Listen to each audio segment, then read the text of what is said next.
I had to dream in monochrome. Life that they spun.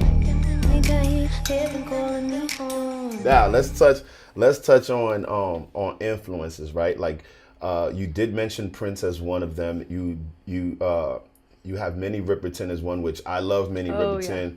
Yeah. Even with her Rotary Connection days, like, my gosh, it's like super crazy, right? Bjork is another one, right? Mm-hmm. But me as an MC, I wonder, do you have any kind of hip hop influences? You just put out a single, Top of the World, where there's a video out right now. It's probably doing fantastically well because that's what your videos do. You know what I'm saying? Thanks, but man. How was it working with Snoop? Do you have hip hop influences? What are those, if you don't mind talking about them?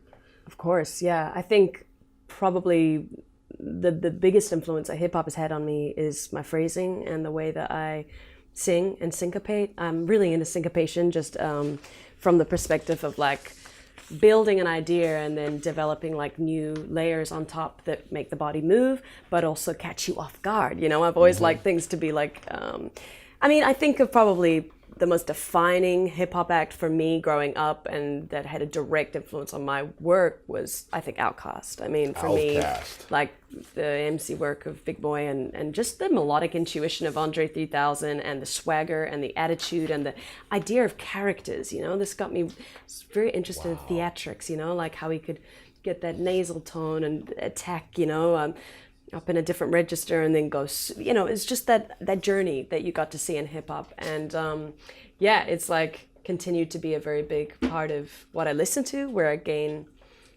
influence as a beat maker. That's really how I write nowadays, you know. And that comes from, of course, like just becoming super fascinated with how do you make something sound so fat and visceral. And hip hop production has always been like the most kind of primal, exciting production to me. I think of, Timbaland, of course, you know, Dre, these all being producers that I think found a way to get really deep sentiments across, but be able to appeal to people in a way where it's like undeniable. You know, when you hear a certain beat drop, it's just, you can't ignore it. It's just, there's something protest-like in hip hop for me that is, I don't know, there's nothing passive about it. And I don't like, I'm a very active person in my life and performer and writer, and it's like anything that has that immediacy and sense of like, we're here to say something, you know. I think, how can I not be drawn in by that? It's the spirit, you know. All right.